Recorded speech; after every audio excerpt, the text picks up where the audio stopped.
मैंने ढूंढा तुझको कहाँ कहाँ, मैंने ढूंढा तुझको कहाँ कहाँ, पर तेरा पता मुझे ना मिला।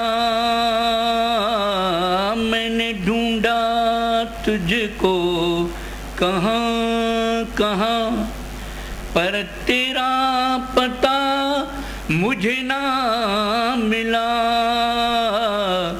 जब पता तेरा मुझे मिल गया, जब पता तेरा मुझे मिल गया, मैंने सारा जहां भुला दिया।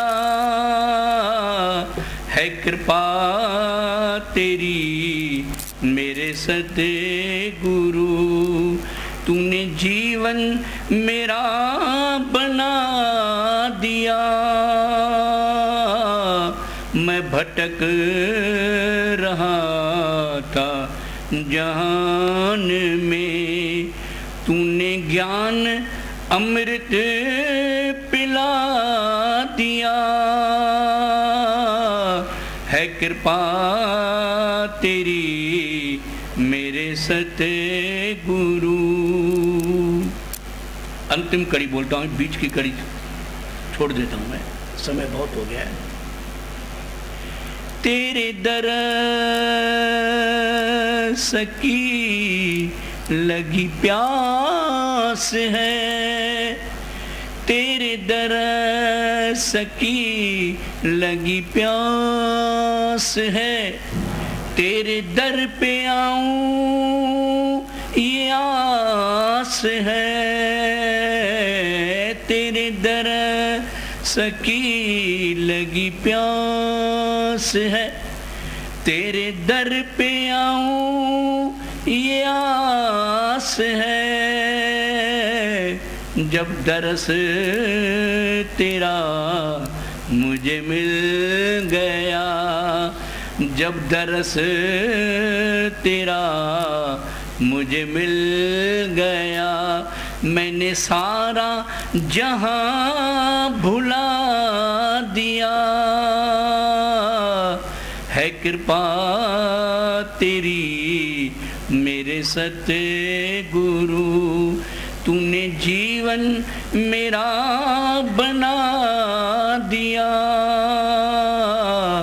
मैं भटक रहा था जहान में, तूने ज्ञान अमृत पिला दिया। है कृपा तेरी मेरे सतगुरु। मुक्त कंठ से जय बोलिएगा। बोलिए सद्गुरु देव की जय।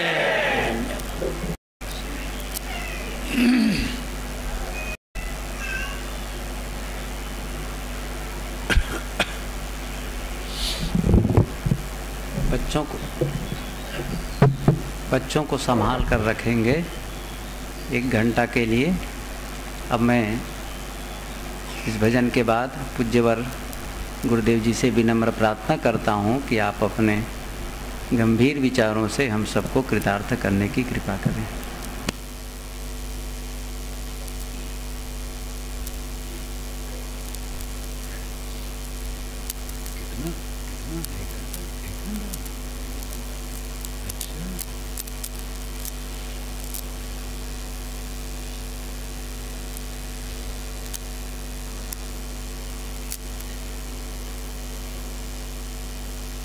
सज्जनों और देवियों, सद्गुरु कबीर का उपदेश मूल रूप में है कि मनुष्य को मनुष्य की निगाह से देखो। जाति और वर्ण जो काल्पनिक है उसकी निगाह से न देखो। जाति का अर्थ है पैदा होना, ये संस्कृत भाषा का शब्द है। और मानव मात्र की पैदाइश एक है। इस दुनिया के किसी कोने के नर और किसी कोने की नारी से बच्चे होते हैं, इसलिए पूरे मानव की एक जाति है। वर्ण की कल्पना कर ली गई, ब्राह्मण, क्षत्रिय, वैश्य, शूद्र, अतिशूद्र। वस्तुतः 5 वर्ण हैं: ज्ञानी, शासक, व्यवसायी, शिल्पी, श्रमिक। ये 5 वर्ण हैं। और 5 वर्ण का कोई ग्रुप नहीं है। एक ही घर में कोई ज्ञानी है, साधना परायण है, और कोई नेता बन गया है, राजनीति का काम कर रहा है, तो शासक हो गए। और तीसरा एक दुकान रख लिया है, व्यवसायी बन गया। चौथा है कोई कला का काम कर रहा है। 5वां है नौकरी करता है। नौकरी मजदूरी ही तो है, कहते सर्विस करते हैं। सर्विस का क्या है? सेवा।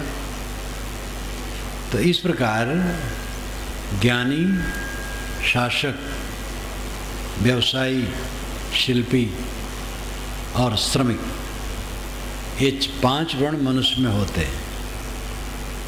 5 ढंग के मनुष्य होते हैं, और इनमें कोई अपना पराया ऊंचा नीचा नहीं होता है।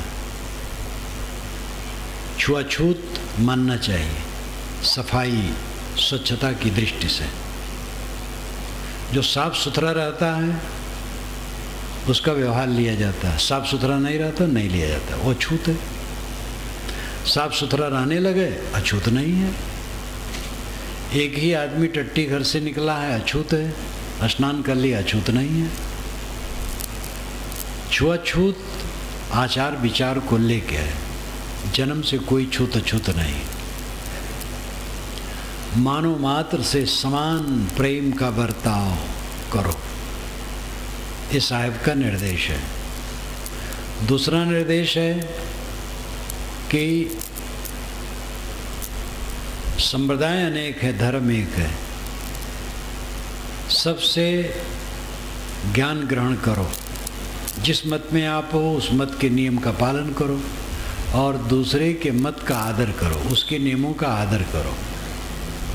और सत्य ये सबसे ऊपर है। सही गुरु मिलेगा तब सत्य बोध होगा, मत से बोध नहीं होगा। और अंतिम बात है, परमार्थ को, आत्मा को पहचानो, अपने को पहचानो और अपने में लौटो। परम सुख, परमानंद अपने में लौटने से होगा। ये 3 मुद्दे मुख्य हैं साहिब के, और इसी में सारे उपदेश हैं। पहला उपदेश मानवता का है। वे मानव को मानव की निगाह से देखते हैं। जो मही जाने ताई में जानो, लोग वेद का कहा न मानो। ये डंके की चोट पर काशी में उन्होंने कहा, ऐसा निर्भय, ऐसा फौलादी पुरुष, एकदम डट करके कहने वाला। जो मैं जाने ताई में जानो, लोग वेद का कहा न मानो। जो सत्य को समझता है मैं उसका आदर करता हूँ। इसमें लोक वेद आड़े आए तो इसको बिल्कुल नहीं मानता हूँ। लोक परंपरा है और वेद शास्त्र है। वेद का अर्थ यहाँ शास्त्र, किसी मत का शास्त्र। शास्त्र में अच्छी बातें हैं और गलत बातें भी हैं। शास्त्र नाम से पुस्तकें चली हैं और उसमें एक वर्ग को शूद्र कह करके नीच कहा गया, तो सही कैसे वो होगा? यहाँ तक कहा गया है कि ब्राह्मण यज्ञ कर रहा है, अगर धन की आवश्यकता हो और कोई शूद्र है, धनी है, तो उसके घर से धन उठा लावे, पूछे ना, क्योंकि सारा धन ब्राह्मणों का है। ऐसा शास्त्र में लिखा है। इतना जबरदस्त रिजर्वेशन ब्राह्मणों का।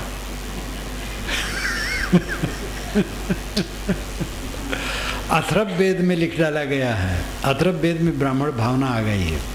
अथर्ववेद में ज्ञान भी बढ़िया बढ़िया है, झाड़ फूक भी है, भूत प्रेत भी है, और व्यवहार की बातें बहुत बढ़िया हैं। अथर्ववेद बहुत चटपटा है। अथर्ववेद में ये बात आती है कि क्षत्रिय लोग ब्राह्मण को सताते हैं, तो बहुत धिक्कारा गया है क्षत्रियों को, और उसी में ब्राह्मणों को उठाया गया है। तो उसमें लिखा है कि ब्राह्मण अगर किसी के गाय के पास खड़ा हो जाए तो वो गाय ब्राह्मण की है। पहले गाय धन रहा है, गोधन, गजधन, बाजधन साहब ने कहा, तो गोधन पहले कहा, गाय ही धन रही है। इसलिए ब्राह्मण अगर किसी के गाय के पास खड़ा हो जाए तो वो गाय उस ब्राह्मण का, वो खोल के ले जाए, कोई रोक नहीं सकता है। तो शास्त्रों में गलत बातें भी लिखी हैं, अच्छी बातें भी लिखी। संस्कृत साहित्य को तो सब नहीं जानते हैं, लेकिन हिंदी जो आपकी भाषा में है, रामचरितमानस उत्तरी भारत में बहुत प्रसिद्ध है। उसमें ये लिखा है, जाति पाति कुल धर्म बड़ाई, धनबर परिजन गुण चतुराई, भक्तिहीन नर सोहई कैसे, बिन जल बारिद देखी जैसे।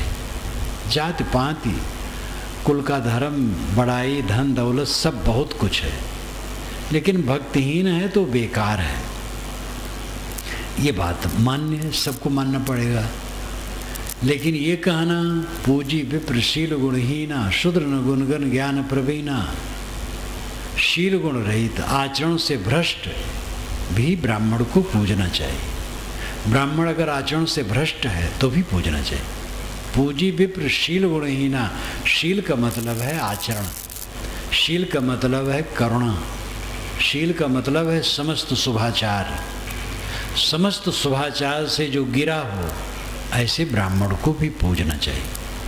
पूजी विप्र शील गुणहीना, लेकिन शूद्र न गुणगण ज्ञान प्रवीणा। शूद्र गुण गण, गुणों के गण समूह, सारे गुणों का समूह हो शूद्र तो भी नहीं पूजना चाहिए। शापत ताड़त पुरुष कहंता, विप्र पूज्य अस गावई संता। ब्राह्मण शाप देता हो, गाली देता हो, कटु कहता हो तो भी पूजना चाहिए, ऐसा संत कहते हैं। तो असंत क्या कहेंगे फिर? गोस्वामी जी ने संतों की भी मट्टी यहाँ पलीत कर दी। संत नहीं कहते हैं, ये राजनीति बाज कहते हैं।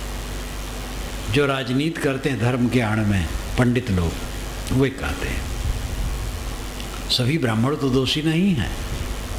पुरोहित वर्ग में कुछ लोग थे जो दोषी थे, उन्होंने ये चक्कर चलाया, तो बाकी ब्राह्मण नामधारी बहुत सुविधा पाए, तो सबको खुशी हुई, सब लाभ ले रहे थे, लेकिन सब बेईमान नहीं थे।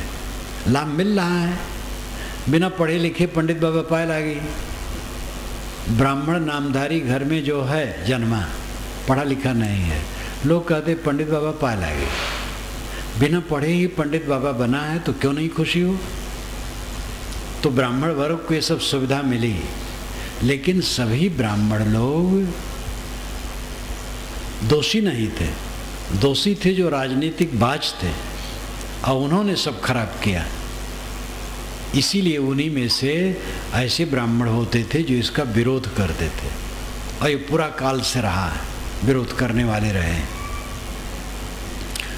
तो शास्त्रों में उल्टी सीधी साफ बातें लिखी। गोस्वामी जी का मैंने इसलिए उदाहरण दिया क्योंकि वो हिंदी में है और उसको लोग जानते हैं।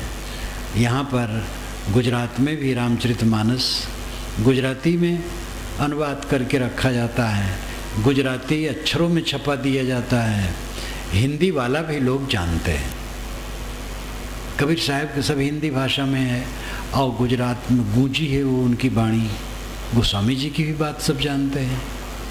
इसलिए मैंने गोस्वामी जी का उदाहरण दिया कि एक हिंदी का शास्त्र, अब एक तरफ लिखा है कि जाति पाति होने से क्या होता है अगर भक्ति ना हो तो ये बात मान्य है।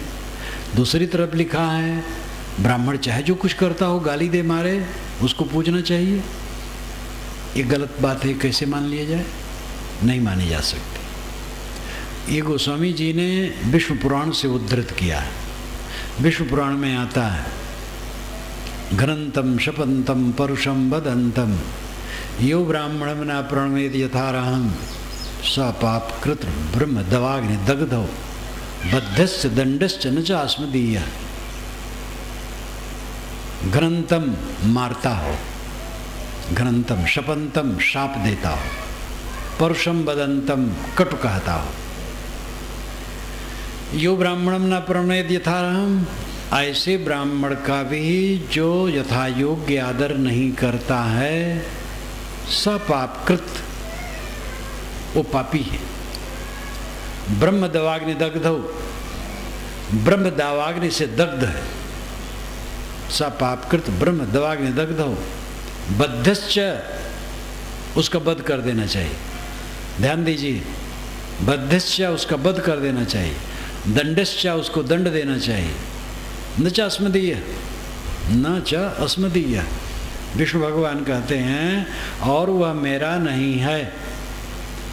जो ब्राह्मण मारता हो, गाली देता हो, कटु कहता हो, ऐसे ब्राह्मण की भी पूजा जो न करे उसको तुरंत मार देना चाहिए, हत्या कर दे उसकी और दंड दे। वो मेरा नहीं है, ऐसे ब्राह्मण की पूजा न करने वाला मेरा कैसे हो सकता है? ये विष्णु के मुख से कहलवाया गया है। विष्णु ऐसा कहेगा? जो विष्णु सबका है, ये राजनीतिबाजी है। दूसरे के कंधे पर बंदूक रख करके धार्मिकों ने खूब चलाया है।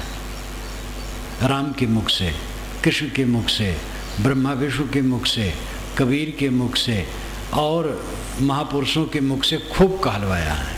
शिव के मुख से, क्योंकि अपना सीधे कहेंगे तो बदनाम हो गए, और महापुरुषों से, भगवानों के नाम से कहा दिया गया तो भाई वो तो ब्रह्म वाक्य, वो सच है। बड़ी चालाकी है। धर्म में इतनी बदमाशी घुसी हुई है धर्म के नाम पर कि हद है। झूठ, कपट, छल, चमत्कार के नाम से खूब भरा है। ऊंच नीच की भावना खूब भरी हुई है। ये सब बदमाशी है। इसलिए कबीर साहब लुआठा लेकर के आग लगाते हैं उसमें और कहते हैं जो तू ब्राह्मण ब्राह्मणी को जाए और राह दिखाए ना आया। अगर तू ब्राह्मण सच्चा है और ब्राह्मणी को उत्पन्न हुआ है तो दूसरे रास्ते से आ जाता, माँ के मुंह से पैदा हो जाता, कान से नाक से पैदा हो जाता, तो मानता है कि हाँ ब्राह्मण है। एक ही रास्ता से आया, वैसे मलिनतम लिपटा हुआ, वैसे धोया गया, वैसे दूध पीता, वैसे रोता है, वैसे के कर रहा है। बड़ा हुआ तो पढ़ाया लिखाया जाता है, न पढ़ाया लिखाया जाए तो वैसे बना रह जाता है। सब तो एक ही रास्ता है। जन्मत शूद्र मुहे पुण्य शूद्रा कृतम जनेऊ घाली जग धंधा। जन्मते शूद्र मरते शूद्र, बीच में जनेऊ पहन करके तुम धंधेबाजी करते हो। कैसा गजब है। काशी में डंकी की चोट पर साहब कहते हैं, और ये बात नहीं, उनकी बात कोई सुन नहीं रहा है। कोई साधारण आदमी जिसका परिचय ही नहीं, कहीं एक कोने में बक दिया, कौन सुनता है। कबीर थोड़े दिन में इतने प्रसिद्ध हो गए थे कि हद है। जब कबीर विचार गोष्ठी इलाहाबाद के कबीर संस्थान के अधिवेशन में, कबीर विचार गोष्ठी में पहली बार डॉक्टर संगमलाल पांडे बुलाए गए। वे दर्शन विभाग के अध्यक्ष थे और बहुत मेधावी, अब तो नहीं रहे, अनेक बार आए हैं। पहली बार जब आए तो उन्होंने शुरुआत इसी से की कि आजकल टीवी, अखबार, पत्रिका बहुत साधन है प्रचार के, हम लोग सब अपना नाम इसमें दे दे करके फैलाना चाहते हैं और ज़िंदगी बीत जाती ही एक जिला में प्रसिद्ध नहीं होते हैं। और कबीर का ज़माना कुछ नहीं, और कबीर जैसे मस्त आदमी, किसी से लेना देना नहीं, कुछ चाहते ही नहीं हैं। और वो महापुरुष अपनी नौजवानी की शुरुआत में ही पूरे उत्तरी भारत में गूंज गया था, गुजरात से बंगाल तक, और दक्षिणी भारत के हिस्से में भी काफ़ी गूंज गया था। ये घोर आश्चर्य होता है। और वो भी ऐसा कह रहा था जो परंपरा के बहुत बातें विरुद्ध थी, वो बात कह रहा था। ऐसा पुरुष कैसे प्रसिद्ध हुआ? फिर इस पर वो बोलना शुरू किए। तो बीच में तुम जनेऊ पहन करके धंधेबाजी करते हो, ब्राह्मण बने बैठे हो। कोई जनेऊ पहने तो ब्राह्मण नहीं हो सकता है। इसलिए आज कई लोग, हरिजन लड़के पढ़े लिखे लोग जनेऊ पहनते हैं और अपने दरवाजे पर लिखे रहते हैं रामेश्वर चतुर्वेदी गुलाब दुबे, रामचंद्र तिवारी अपने दरवाजे पर लिखे रहते हैं। तो ये सब इसीलिए है कि निरर्थक क्रियाएं मनुष्य में की गई हैं। तुम छोटे हो, मैं बड़ा हूँ। कौन बड़ा छोटा है? मूलतः सब बराबर है। अपने को तो सबसे छोटा मानना चाहिए। मैं सबसे छोटा हूँ, बिना विनयावनत होकर के काम करो। अब तो ब्राह्मण लड़के भी ये सब समझ रहे हैं। एक ब्राह्मण युवक ने कहा कि महाराज गांव में तो अब तो हम सबके नमस्कार करते हैं। जो बुजुर्ग होते हैं, हरिजन कुल के हैं या और भी मध्यम वर्गीय कोई भी हो, तो चाचा नमस्ते करते हैं। लेकिन आज से 50 वर्ष पूर्व ये नहीं था। जब मैं घर में था उस समय तो इसका नाम भी नहीं था। 5 वर्ष का बच्चा है और उसको छोड़ो, ब्राह्मण के नीचे ठाकुर माने जाते हैं। 90 वर्ष का बुढ़वा ठाकुर उस बच्चे को कहता था बच्चा पाए लागी। अब बदला है। ब्राह्मण लड़के खुद हमसे कहते हैं कि गांव में जो बुजुर्ग होता है चचा नमस्ते करते हैं। कई जगह देखा जाता भोजन में, अयोध्या के पास ही वो राजनेता लोग हिंदू मुसलमान का रोग बहुत फैलाते हैं और अयोध्या वाले आपस में प्रेम से हिंदू मुसलमान रहते हैं, राजनेता खराब करते हैं। उसी समय कुछ उपद्रव था। अयोध्या से मैं उत्तर था, नेपाल बॉर्डर पर है, भारत में है। तो भक्तों से मैंने कहा कि तुम लोग ये बकवास को सुधारते नहीं हो। कहे साहब किसी विवाह में जब बारात आती है तो वहाँ सब इकट्ठे होते हैं निमंत्रण में, तो 35% मुसलमान रहते हैं। हमारा क्षेत्र मुसलमानों का है, 35% मुसलमान रहते हैं। और भोजन करने में बैठते हैं तो कोई कहाँ बैठा, कोई कहता नहीं कि कहाँ बैठो, सब बैठते हैं और खाते हैं। और उनके यहाँ हम जाते हैं। अभी ये मर्यादा वो रखते हैं कि किसी हिंदू से वो भोजन बनवा देते हैं। जरा वो मांसाहारी भी सब होते हैं और हिंदुओं में सब मांसाहारी नहीं होते हैं, इसलिए हिंदू से भोजन बनवा देते हैं और उनके यहाँ जाते हैं, खाते हैं, बारात में जाते हैं और हमारे यहाँ आते हैं और एक साथ बैठ कर के खाते हैं। हर बात में घुले मिले हैं।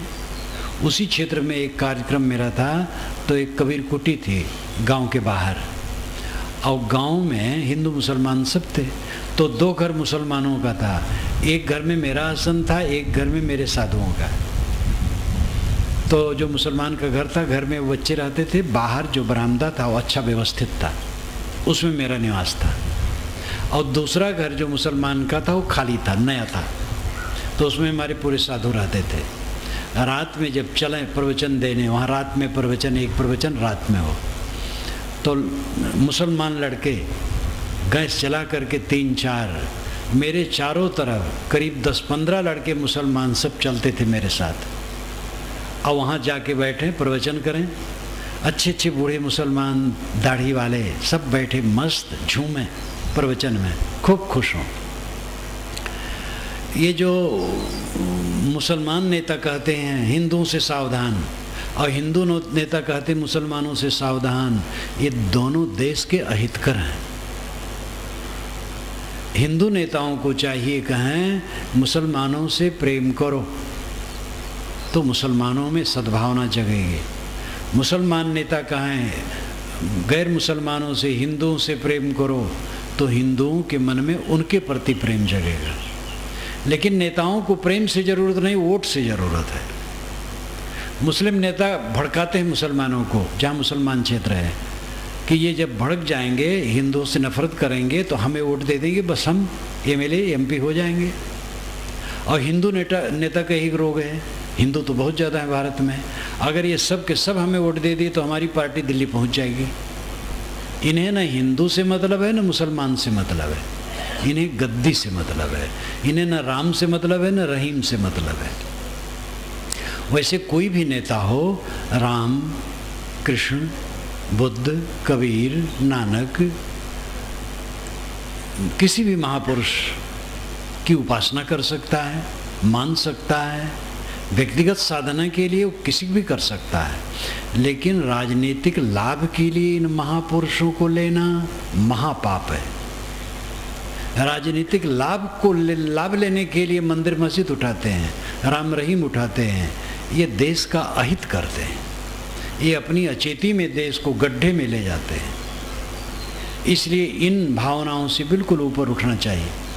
कबीर साहब ने ये कहा था कि मानो मानो एक, और वो भारत आज़ाद होने पर कानून बन गया, पूरे मानवों का अधिकार समान हो गया।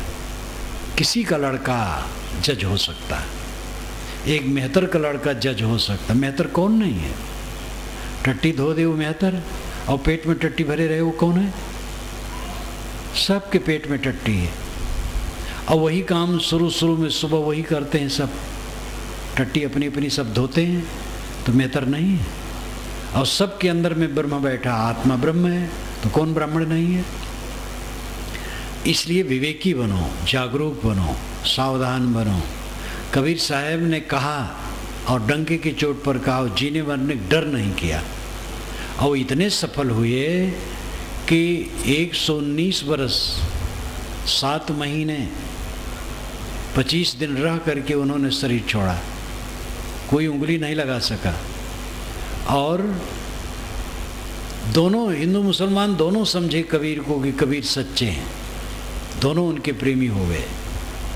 और अभी पूर्व प्रवक्ता ने बताया था, कबीर एक संत हैं जिनके निधन पर दोनों वर्ग के लोग गाड़ना और जलाना चाहते थे। अबुल फजल ने आईनी अकबरी में भी लिखा है कि महान कबीर, मुआहिद, एकता के उपदेशक, वे सोए हैं। इन्हीं शरीर छूट चुका था, समाधि हो गई थी, वे सोए हैं। और उनके विषय में अनेक किंवदंतियाँ, कहानियाँ हैं। जब उनका शरीर छूटा तो ब्राह्मण जलाना चाहते थे, मुसलमान गाड़ना चाहते थे। 2 बार आईनी अकबरी में उन्होंने इसका वर्णन किया है। तो कबीर के निरालापन को दोनों धीरे धीरे समझे। पहले तो भड़के होंगे, लेकिन धीरे धीरे समझे। तो कबीर साहब मानवता का उपदेश करते हैं, मानव से प्रेम करो। धर्म कोई एक संप्रदाय नहीं है, संप्रदाय बनते बिगड़ते रहते हैं। धर्म सनातन है, धर्म है संयम और शील। अपने पर संयम रखो और दूसरे के लिए शील का बर्ताव करो। अपने पर नियंत्रण, अपने लिए कठोर बनो, दूसरे के लिए कोमल। जो अपने पर कठोर होगा वो दूसरे के साथ कोमल होगा, और जो अपने लिए कोमल होगा दूसरे के साथ कठोर होगा।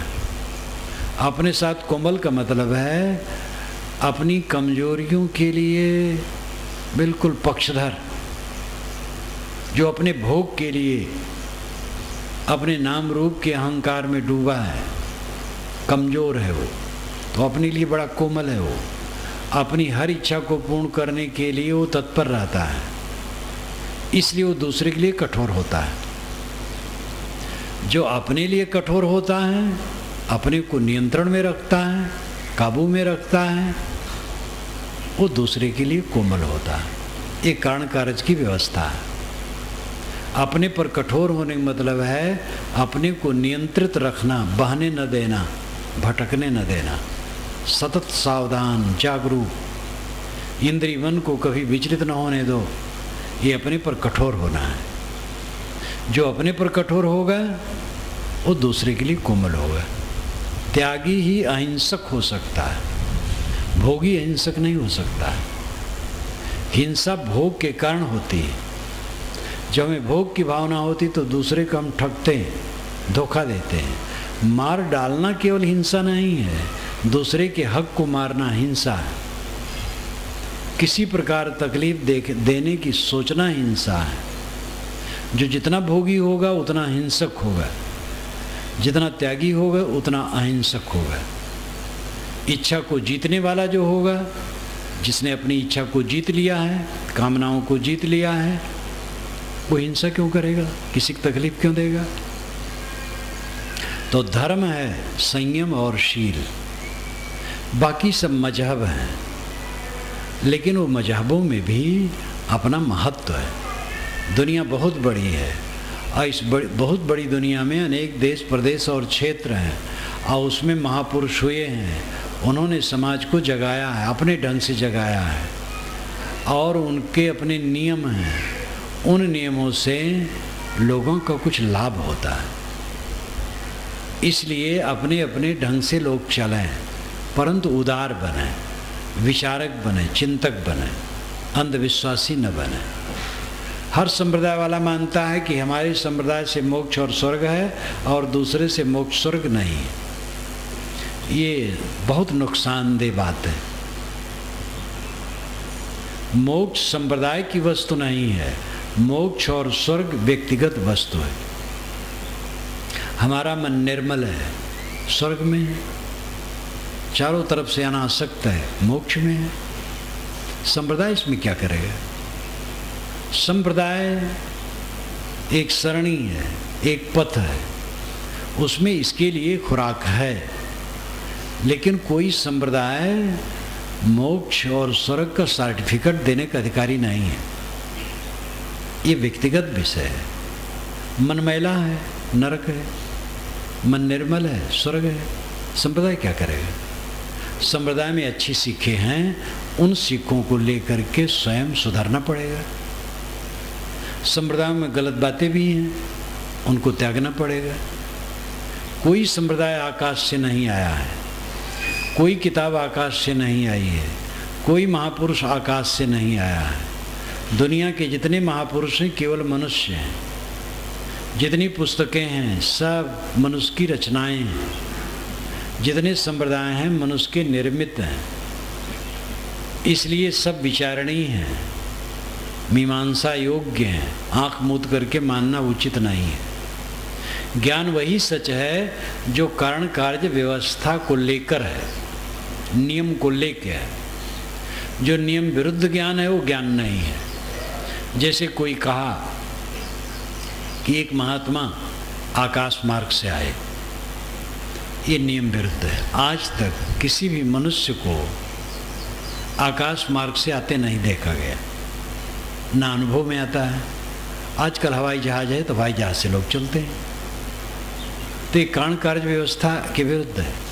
बिना माँ बाप के कोई पैदा हो गया, ये कारण कार्य व्यवस्था के विरुद्ध है। महात्मा ने एक बिल्ली को हाथी बना दिया, ये नियम विरुद्ध है। बिल्ली हाथी नहीं बन सकती है। प्रकृति में कोई नियम ही ऐसा नहीं है कि बिल्ली को हाथी कोई बना दे। जो कारण कार्य व्यवस्था के अनुकूल है, विश्व के शाश्वत नियमों के अनुकूल है, वो ज्ञान सच है। और जो विश्व के नियमों के अनुकूल नहीं, वो ज्ञान नहीं है, झूठा है। जैसे अभी जात पात को लेकर के होगा, किसी से पूछ करके कैसे माना जाए कि वो किस जात का है? सांवले जो होते हैं वो शूद्र हैं, गोरे होते हैं वो ब्राह्मण हैं। गोरों में भी काले होते हैं, ब्राह्मणों में भी काले होते हैं, शूद्र जिनको कहते हैं उनमें भी गोरे होते हैं। अंबेडकर बाबा गोरे थे, जिनको लोग शूद्र मानते हैं। वेद व्यास जी काले थे, इसलिए उनका एक नाम कृष्ण भी था। तो सांवले और गोरे तो रंग हैं, इससे क्या होता है? अयोध्या के पास एक पंडित जी ने मुझसे कहा था, और उसका मैं उदाहरण देता रहता हूँ। उन्होंने बहुत पहले कहा था, आज से 30-35 साल या 40 साल बीत गया होगा। कहे महाराज आप कैसे कहते हैं ब्राह्मण शूद्र का पहचान नहीं है? शूद्र काले होते हैं, ब्राह्मण गोरे होते हैं। तो मैंने कहा जिसको आप शूद्र कहते हैं उसमें भी गोरे होते हैं, कहे वो ब्राह्मणों के अंश हैं। तो मैंने कहा ब्राह्मणों में जो काले होते हैं, तब बेचारे बहुत कटे, बहुत लजाए। चाणक्य ब्राह्मण कहे जाते हैं और काले थे, तो ये तो रंग है। कृष्ण महाराज काले थे तो क्या किया जाए, उनको टाट बाहर कर दिया जाए। राम जी सांवले थे और कृष्ण जी घन सांवले थे, लेकिन कितने प्यारे हैं। जनता तो राम से अधिक कृष्ण को प्यारा मानते हैं, जो और सांवले थे। वैसे न कमती रघुवर न कम कन्हैया। राम भी महान है, कृष्ण भी महान है, दोनों प्यारे हैं। फिर भी कृष्ण ज़्यादा प्यारे हैं लोगों को, और कृष्ण राम से भी ज़्यादा सांवले थे। तब क्या करोगे फिर?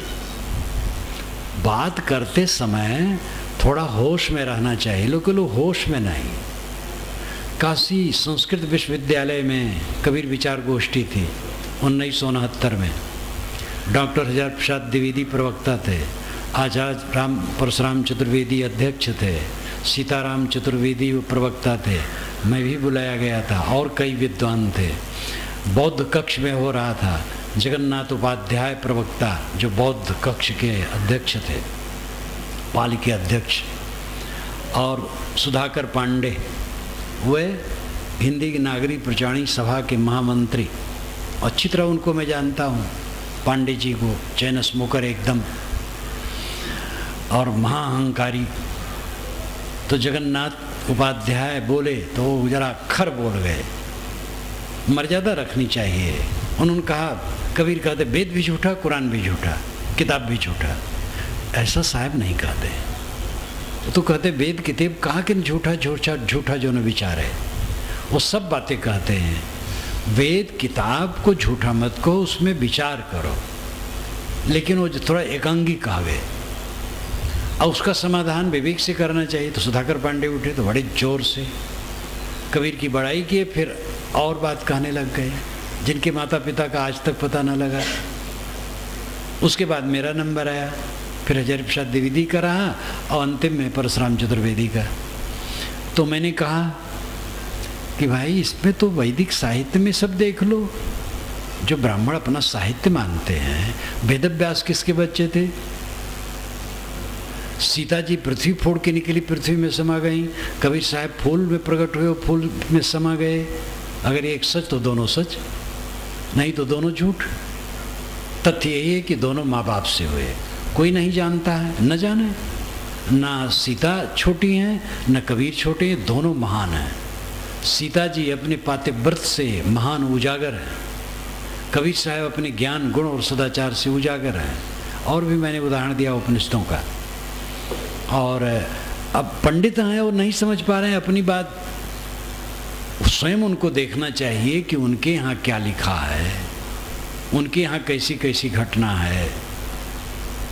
तो लोग जब जोश में होते हैं तो होश में नहीं होते हैं और बिना विचारी बात करते हैं। सीता जी के विषय में वाल्मीकि रामायण में 3 जगह उदाहरण है कि जनक ने उनको खेत में पाया, लेकिन सीता जी कितनी महान है, उनका पातिव्रत कितना ऊंचा है, वे अपने उत्तम चरित्र से पूज्या हैं और हम लोगों की माँ है। माता पिता पता हो ना हो। कबीर साहब कहते हैं लहर तारा तालाब पर पाए गए, लेकिन वो अपने गुणों से महान है। माता पिता क्या मतलब होता है? किसी के व्यक्तित्व का मूल्यांकन उसके आचरणों और ज्ञान से किया जाता है, जात पात से, माता पिता से नहीं। इन बातों को हमें समझना चाहिए। धर्म शील और संयम है, संयम और शील से चलो। कोई मजहब मुक्ति का दाता नहीं है, कोई संप्रदाय स्वर्ग और मोक्ष का दाता नहीं है। मजहब और संप्रदाय हमारे कल्याण में सहयोगी है, और अगर उनके प्रपंचों को नहीं समझा गया तो बल्कि उल्टा भी होता है। मजहबों और संप्रदायों में इतने प्रपंच भी हैं कि जिसको आप परख दृष्टि से नहीं समझ रहे हैं तो उसमें उलझ जाएंगे और कल्याण दूर हो जाएगा। इसलिए निर्णय वाणी पर ध्यान दें। कबीर साहब ने बारंबार परख पर कहा, पारख बिना विनाश है, कर विचार हो भिन्न। पारख बिना विनाश है, परखो, समझो, विवेकी बनो। मोक्ष और स्वर्ग व्यक्तिगत विषय, मन निर्मल है, मोक्ष है। चारों तरफ से अनासक्त है, मोक्ष है। कल्याण का काम सबको करना चाहिए। कल्याण है आत्मसंतोष। आत्मसंतोष इसलिए नहीं होता है कि बाहर की चक्कर मकर में हम भटके हैं, और बाहर की चक्कर मकर से वैराग के लिए कबीर साहब की वाणी अद्भुत है। उनकी वाणी में वैराग भरा हुआ है। क्यों? वैराग की बात उन्होंने क्यों ज़्यादा कही? क्योंकि आदमी राग से पीड़ित है। जब तक राग नहीं छोड़ेगा तब तक कल्याण नहीं होगा। तो आप कह सकते हैं तब तो घर छोड़ना पड़ेगा। घर छोड़ना पड़ेगा नहीं। जो घर छोड़ा है वो मजबूरी से नहीं छोड़ा है कि क्या करें, घर छोड़ना पड़ा तब छोड़े, ऐसा नहीं। मैं स्वयं अपना अनुभव है मेरा, मैं घर छोड़ा हूँ तो मजबूरी से नहीं छोड़ा हूँ, बल्कि तड़फड़ाया हूँ कि कब छूटे।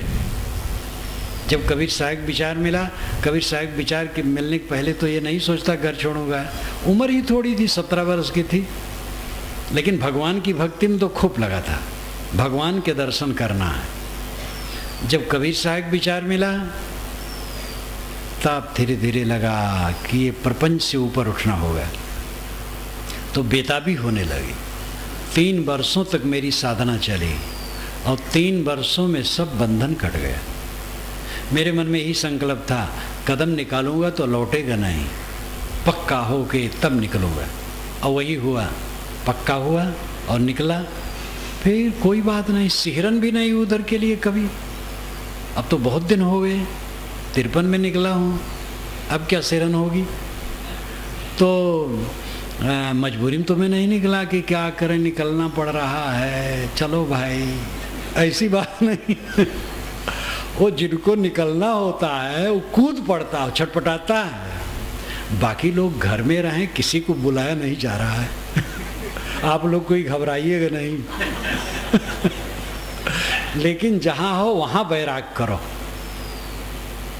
हम लोग घर छोड़ दिए हैं तो यहाँ से वैराग करें, आप लोग घर में हैं तो वहाँ से वैराग करें।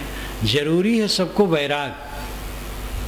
सब समय समझो शरीर की मृत्यु है। जो शरीर की मृत्यु को देखेगा वो बंधन में नहीं फंसेगा, उसका बंधन कटा रहेगा। तत्काल तो बिल्कुल कट नहीं जाता है, लेकिन करते करते कट जाता है। जो सब कुछ की क्षणभंगुरता को देखता है, उसके मन में जो आसक्ति पहले जमी हो कटने लगती है। ज़्यादा दिन हो गया सत्संग में रहते रहते, लेकिन वैसे वैसे हैं, तो इसका मतलब है कि वो सामान्य सद्गुणों में संतुष्ट हो गए हैं। चोरी नहीं करते हैं, व्यभिचार नहीं करते हैं, हत्या नहीं करते हैं, सन्मार्ग से चलते हैं, कुछ पोथी पुराण पढ़ लेते हैं, संत गुरु की सेवा भक्ति कर लेते हैं, दया क्षमाशील विचार सद्गुणों से चलते हैं। इसी में वो संतुष्ट हो गए, बीच में रुक गए। जो मन में आसक्ति है वो इतने से नहीं मिटेगी। निरंतर प्रयत्नशील बनो, दृढ़ बनो, अध्ययन मनन चिंतन सेवा साधना में अपने को समर्पित करो। बैठो मत। विश्राम का समय जितना है सो लो, उसके पश्चात बैठो मत। सेवा में मन लगाओ, स्वाध्याय में लगाओ, ध्यान चिंतन में लगाओ, डट जाओ। जब डट जाओगे तब संसार का कच्चा चिट्ठा समझ में आएगा। जीवन भर आदमी भ्रम में जीता है, अवंत में सब झूठा ठहरता है, लेकिन कुछ नहीं कर सकता है। मरने के टाइम में लगता है कि सब झूठा है, तब कुछ नहीं कर सकता। पहले जिसको लगे कि सब झूठा है वो जगा हुआ है। सब झूठा है तो भी व्यवहार करना पड़ेगा। शरीर झूठा है, खिलाना पिलाना पड़ेगा, वस्तुओं की व्यवस्था करनी होगी। सब कुछ झूठा समझने वाला भी जब कक्ष से निकलता है तो ताला लगा देता है। सब झूठा आप कहते, ताला क्यों लगाते हैं? यह मर्यादित बात है, व्यवहारिक बात नहीं। रहने वाला नहीं है, लेकिन जब तक है तब तक व्यवहार तो करना है। इसलिए व्यवहार यथावत करो और सब कुछ का अंत समझो। इसके लिए विवेक पूर्वक जो वाणी है वैराग पूर्वक उसको पढ़ो। एक बार कल्याण अंग जो गीता प्रेस गोरखपुर से निकलता है उसमें प्रश्नोत्तर था, तो एक साधक ने प्रश्न किया था संपादक से कि ध्यान लगता नहीं, लगाता हूँ लगता नहीं। तो संपादक ने उत्तर दिया वैराग की कमी है, और वैराग के लिए कबीर साखी पढ़ो। तो कबीर साखी तत्काल पढ़ा होगा, ख्याल रहा होगा। उन्होंने लिखा है कल्याण में, कबीर वैराग के लिए कबीर साखी पढ़ो। तो कोई भी हो, घर में रहो, बाल बच्चे में हो, उनकी सेवा करो, लेकिन वैराग करो, अनासक्ति। अनासक्त होकर के काम करोगे तो बड़ा मंगलमय रहेगा, अब आसक्त होकर के काम करोगे तो दुखदायी रहेगा।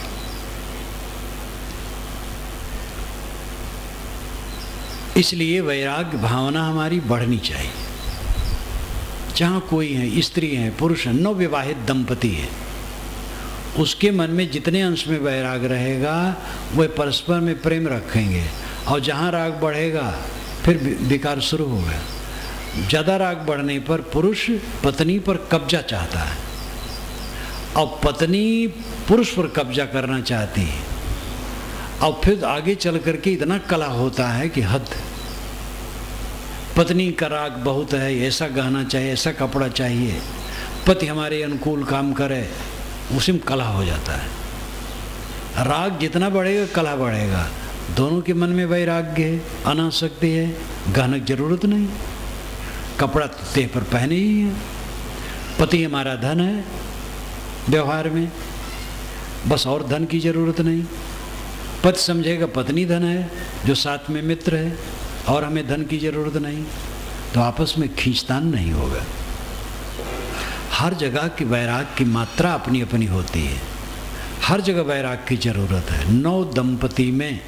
नव विवाहित दंपति में भी वैराग चाहिए, और जो बाल पके वाले हैं उनको तो और वैराग चाहिए, त्याग चाहिए, संयम से ब्रह्मचर्य से रहना चाहिए। कानून, प्रकृति के कानून को आप देखें तो केवल संतान पैदा करने के लिए नर नारी का संबंध उचित है। जानवरों में ऐसे अधिक जानवरों में होता है केवल गर्भाधान के लिए वो संयोग करते, बाकी नहीं। आदमी बहुत गिरा है, केवल गर्भाधान के लिए संयोग होना चाहिए, और उसके लिए 1-2 बार काफ़ी है, बस हो गया। फिर संयम से रहो, जितना बन सके, जो समझ पाएं ब्रह्मचर्य व्रत का पालन अधिक से अधिक करें, पूरा कर सके पूरा करें। उसमें घिस घिस करके अपने को क्या फायदा होगा? उत्तेजना, मलिनता, पछतावा, ग्लानि, तृष्णा, वासना की वृद्धि क्या रखा है? इसलिए जगो, अपनी अपनी शक्ति और योग्यता का। शक्ति तो सब में है, अपनी शक्ति जगाने से वो जगेगी, नहीं जगाओगे तो नहीं जगेगी। तो वैराग की कमी होने से मन शांत नहीं होता है, और वैराग शब्द में यही भ्रम है, जो घर छोड़ दिए हैं उनके लिए वैराग है। जहाँ बीमारी ज़्यादा हो वहाँ तो और दवाई की ज़रूरत है। साधु लोग देखो, यहाँ साधु लोग हैं तो साधु लोग न किसी बाल बच्चा है, न कुछ है, न कुछ है, सहज है सब, कोई खास राग नहीं है। गृहस्थी में तो बहुत राग है, इसलिए वहाँ और ज़्यादा वैराग चाहिए, बीमारी वहाँ ज़्यादा है। तो इसलिए गृहस्थी में इतनी बीमारी है राग की, और वहाँ वैराग से सुना रहो तो कैसे कल्याण होगा? इसलिए वैराग को फिर से समझना चाहिए।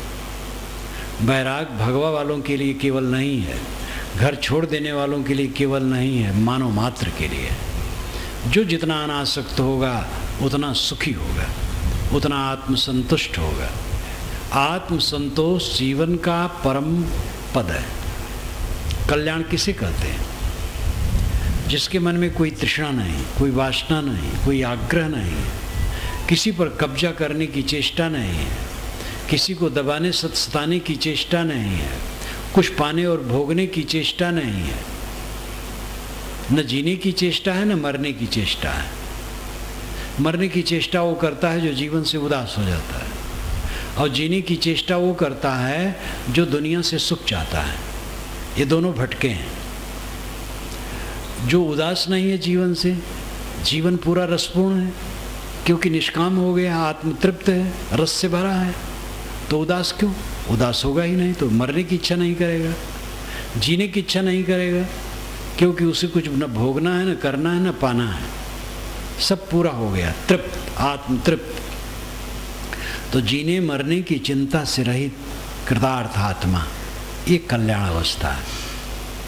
अभी शरीर छूट जाए, कुछ लेना देना नहीं है, सब समय वो शरीर छोड़े रहता है विवेक से, केवल बाहर छूटना बाकी है।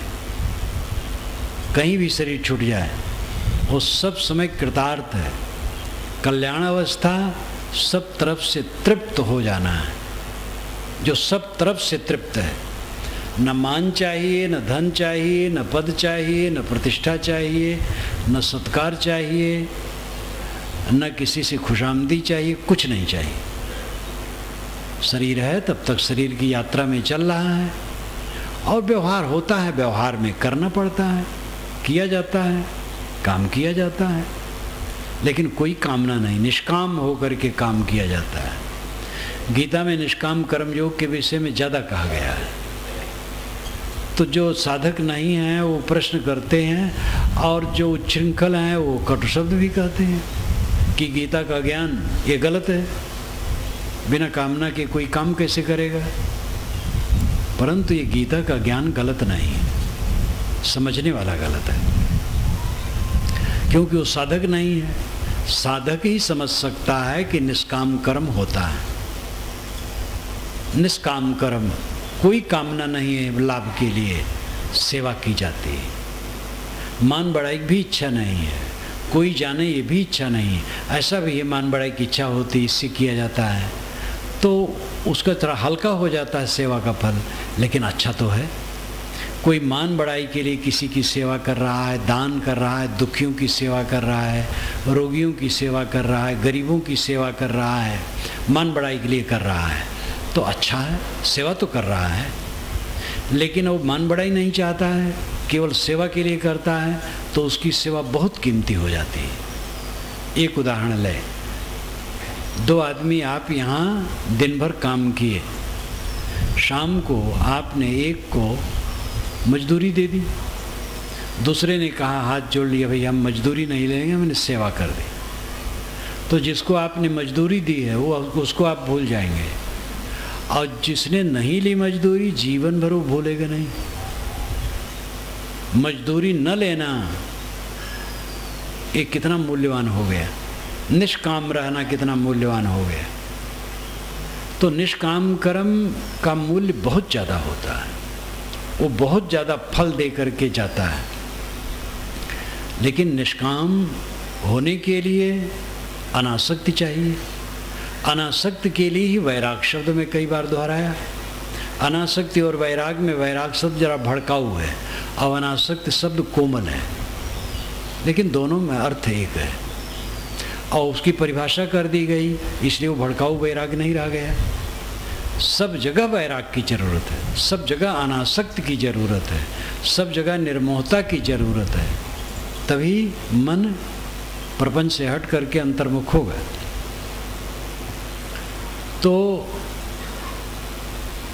कल्याण की प्राप्ति, आत्म संतोष, आत्म तृप्ति, परमात्मा बाहर से मिलता है, ये भ्रम है।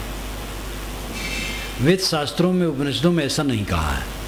कबीर वाणी तो इसके लिए बारंबार घोषणा करती है, आत्मा परमात्मा है, बाहर नहीं खोजना है। हृदय भीतर आर से मुख देखा नहीं जाए, दिल में खोज दिले में खोजो, ये करी मारा मैं। अन्य शास्त्रों में भी ये बातें मिलती हैं, सूफी संतों में भी बातें मिलती हैं। जो पंडित और महात्मा 2 घंटा प्रवचन करते, ईश्वर की सेवा करो, ईश्वर की सेवा करो, अंत में कहते मनुष्य की सेवा ईश्वर की सेवा है, प्राणी की सेवा ईश्वर की सेवा है। मनुष्य और प्राणी को हटा करके ईश्वर की सेवा क्या होगी? इसलिए अंततः अपने पर लौटना है। सगुण भगवान बाहर है, निर्गुण भगवान भीतर है। साहब ने कहा सगुण की सेवा करो, निर्गुण का ज्ञान करो, और ध्यान दोनों से ऊपर है। सरगुण की कर सेवा, निर्गुण का कर ज्ञान, सरगुण निर्गुण से पे तहाँ हमारा ध्यान। सगुण की सेवा करो, निर्गुण का ज्ञान करो, और ध्यान ये दोनों से ऊपर है। बाहर सगुण है, भीतर निर्गुण है। बाहर आंखें खुली, प्राणियों को देखे, जो बन सके सेवा करो। न सेवा कर पाओ तकलीफ न दो, किसी का हक न मारो, फिर जो बन सके सेवा करो। ये सगुण भगवान की सेवा है। और निर्गुण का ज्ञान करो, निर्गुण आत्मा है। संतों के पास बैठो, पूछो, समझो, चिंतन करो, उसका ज्ञान करो कि अंदर में जो ज्ञान ज्योति है वो क्या है, मैं कौन हूँ। जो मैं कहने वाला वही ज्ञान ज्योति है।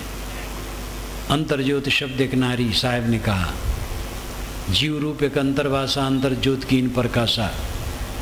तो जो सबके अंदर में ज्योति है, ज्योति सामप्त ज्योतिष तमसा परमुच्यते ज्ञानम ज्ञेयम ज्ञान गम्यम हृदय सर्वस्व विष्टितम, ये गीता में कहा गया।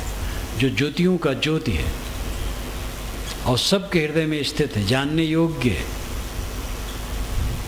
उसको समझो। वो सबके हृदय में स्थित है और वही निज स्वरूप है। अपने आत्मा को पहचानो। हम अपने आत्मा को छोड़ करके अलग नहीं हो सकते और अलग की वस्तुओं को अपनी बना नहीं सकते। जीवन भर अलग की वस्तुओं को अपनी बनाने का हट करते करते हाथ से सब छूटती चली जा रही, अवंत में भारा करके सब छूट जाएगा। सिकंदर के साथ कुछ नहीं रहा, नेपोलियन के साथ, हिटलर के साथ, बड़े बड़े अहंकारी जीवात्मा के साथ, चाहे वो अकबर हो और चाहे लुटेरे हो, बाबर इत्यादि। अकबर बहुत बढ़िया, उनका शालीन व्यवहार सबके साथ, मधुर। बाबर लुटेरा, लेकिन दोनों के साथ नहीं गया। दोनों की अपनी कीर्ति अलग अलग हुई। उसकी अपकीर्ति हुई, इनकी सुकीर्ति हुई। तो किसी के साथ कुछ रहता नहीं, कुछ जाता नहीं। इस चीज़ को समझना कोई कठिनता नहीं है, लेकिन समझने का अवसर हम नहीं निकालते हैं। मृत्यु है ये कौन नहीं जानता है, लेकिन कितने समय लोग मृत्यु की याद रखते हैं। सामान्य व्यक्ति तो साल साल हो जाएगा, मृत्यु को सोचेगा भी नहीं। जब कोई मर जाएगा तब लगेगा दुनिया झूठी है, या ज्ञान की बात सुनी तब, या कोई ज्ञान की किताब पढ़ी तब। लेकिन मृत्यु सबके साथ है। यह एहसास नहीं होता है क्योंकि अभ्यास नहीं किया, सोचा नहीं जाता, उधर चिंतन नहीं। जिस पर सोचता है, चिंतन करता है, वो मौत को देखता है। मौत को देखता है इसलिए वो पाप नहीं करता है, मोह में नहीं फंसता है। मरना है जब अवश्य मोहब्बत करना झूठा, करिए भजन विचार विषय से रहिए रूठा। जब अवश्य मरना है तो मोहब्बत करना झूठा है, भजन विचार करो और विषय से रूठ के चलो। सबसे बड़ी कमी यह है कि आप लोग अकेले में कम बैठते हैं। रोज अकेले में बैठना शुरू करो, जितना जिनको समझ में आवे, शक्ति हो। आधा घंटा, 15 मिनट, 1 घंटा, जितना जो कर सकें अकेले में बैठना पहले शुरू करो। अकेले में बैठ करके ज्ञान के ग्रंथों को पढ़ो, ध्यान करो, चिंतन करो। ज्ञान के ग्रंथ को पढ़ोगे तो ज्ञान मिलेगा। चिंतन करोगे ज्ञान के अनुसार कि सब नश्वर है, मैं अविनाशी हूँ, मेरे साथ कुछ नहीं है, क्षमा दयाशील विचार से चलने में शांति है। इन बातों पर सोचोगे तो मन के कूड़े कचड़े निकलेंगे और चित्त स्वच्छ होगा। ध्यान करोगे एकाग्रता आएगी। स्वाध्याय, चिंतन और ध्यान, ये 3 के लिए सब लोगों को बैठना चाहिए अकेले में। 1 बार, 2 बार, 3 बार, जितना जो अवसर निकाल सके बैठें। और रोज़ आप कीजिए, देखिए कितना परिवर्तन आता है मन में। बिना काम करने से किसी दिशा में विकास नहीं होता है। जिसके पास खेत तो बहुत है लेकिन खेत के पास जाता ही नहीं तो क्या खेती करेगा। जो पूछा हरवाहा कहाँ, बीज बूढ़ गए तिनके तहाँ। ये अवध क्षेत्र में कहावत है। हरवाहा हलवाहक, जो हल होता है चलाया जाता है। तो जो पूछता हलवाहक कहाँ गया है, तो कभी कहता है उसका बीज बूढ़ गया।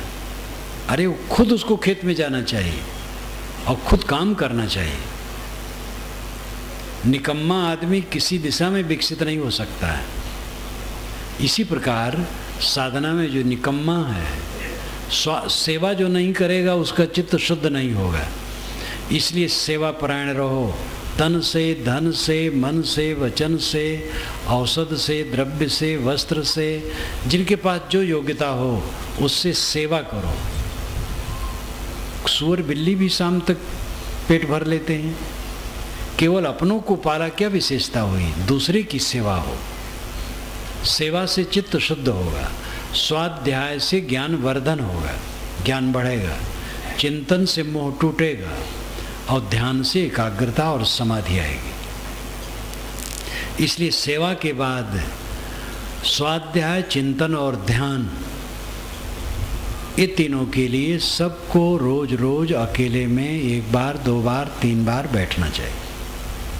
जितने लोग बैठे हैं सोचें, प्रतिज्ञा करें और ये काम शुरू करें। समय भागा जा रहा है और समय ऐसा आएगा कि हमसे सब कुछ को छुड़ा देगा। उसके पहले अपना बंदोबस्त कर लो। बाढ़ आने पर पर्वत पर चढ़ना मुश्किल है, पहले पर्वत पर चढ़ जाओ।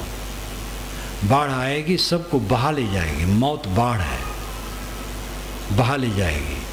मौत आने के पूर्व विवेक के पर्वत पर चढ़ जाओ।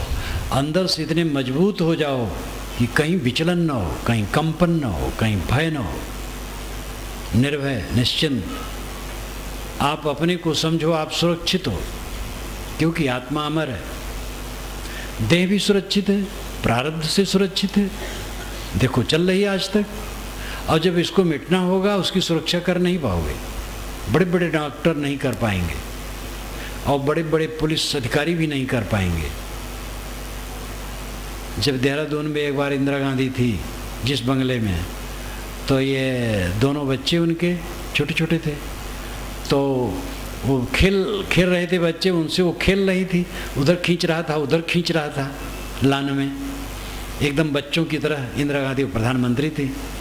तो इतने में अंगरक्षक दौड़े दौड़े आ गए कि हुजूर आप इस तरह से कैसे यहाँ आ गई।